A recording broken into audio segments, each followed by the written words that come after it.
But let's see. Yeah, it would have to be my social anxiety at this point in my life because I have improved with that. I'm still improving. I'm still working on it, but I would definitely say social anxiety and also just in general socialization, like getting to know people and, actually interacting with people. So, as a small little wee lad, I moved. My parents got into a really bad divorce, and I moved with my mom down to a certain part of Texas. And when we moved, we had this really creepy uncle, and this uncle had molested me for 6 months. Age 10 to 13 years old, I got into a lot of like street involvement because I was living with a really abusive aunt at the time, and my family didn't really give a toss about me. Um, and I started doing a lot of drugs and a lot of really just bad things. I'm 19. I'm still very, very young, and I still got, so much ahead of me. I, but since I want to say really since around second grade, which is very, very little, obviously, I've been struggling and dealing with very intense depression that is not treated at all. And you think, wow, second grader depressed, like what's a second grader got to be depressed about? You're like at the prime of your youth, you're supposed to be laughing, having fun, blah blah blah blah. I was bullied a lot as a kid, like severely bullied. Not severely, because there's been worse cases of bullying, but I was bullied. One thing I've had to overcome is I'm on the spectrum and stuff, high functioning, but I had a lot of abuse going on, and not just with my family, but with other kids calling me annoying and all sorts of other stuff. And Anyways, as I was talking about, I was raped and molested for 6 months, and that shit fucked me up, like for real, bro. Like, I had such hard like paranoia and like PTSD that I even suffer from today. I realize like it's hard for me to a certain extent to like get close to people or like to get to know people or be around people. I was really introverted. I was going through a bad breakup at the time, so I didn't really want to do anything with anyone, and because of that, I kind of closed myself off from a lot of people. My aunt would, burn cigarettes on my arms. I still got the scars to prove it.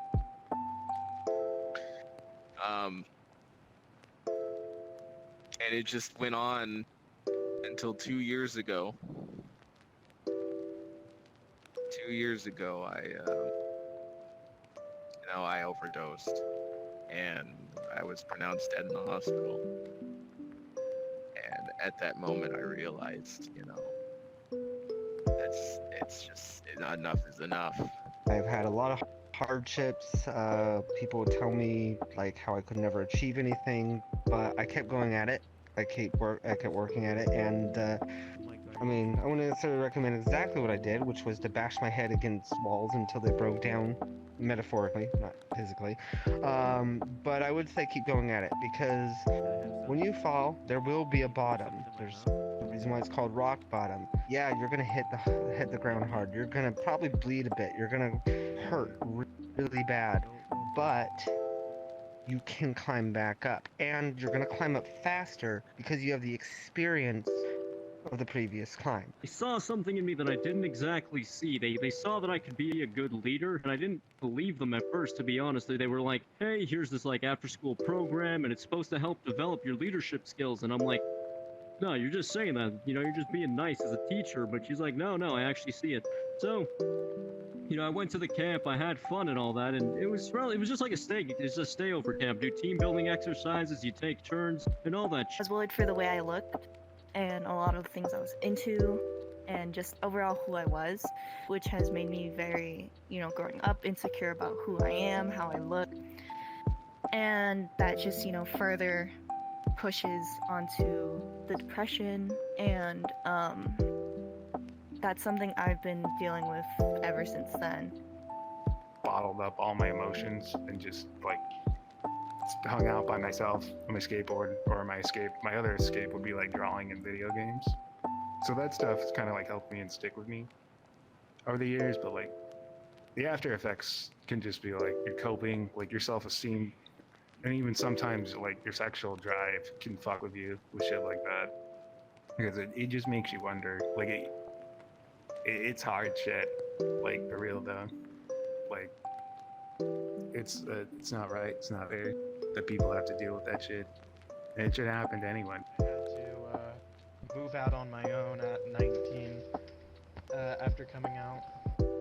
And as you grow up, you know, you become more aware of problems within your family, problems within the world, problems with your friends, your social life, whatever, and that just all starts to pile on. And I want to say around middle school is when I started to get suicidal. And the the amount of attempts is uncountable on my life. There's been moments where I would just stand in my room with like bottle of pills, just looking at them, like really contemplating, like, you know, I could down these, go to sleep, and it's over. It's all done. Because sometimes experience can be painful, but if you can transform that pain into something constructive, and if you can climb and climb and climb and work, that can get you further. Let me stop constantly being there for others to the point where I'm not there for myself. And I think that's a huge thing people need to really, I guess, focus on, is that, you know, you gotta pay attention to yourself. I know it's maybe, it can feel selfish. It can feel like, I don't deserve this. Like, why am I gonna pay attention to me when blah blah blah is in trouble? And the reality is, like, if you're just constantly neglecting yourself, you're never gonna let anyone else try and take care of you. And you're just gonna further dig yourself into that hole. And, you know, that could lead to definitely not great places. So you gotta...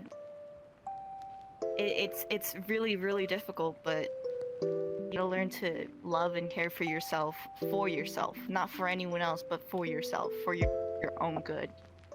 And that's something I've been working on for a long time, just like trying to work for myself. And up until just a few weeks ago, like, I'm finally starting to make progress and like really see a change in myself. Wish that I had more resources to better help other people.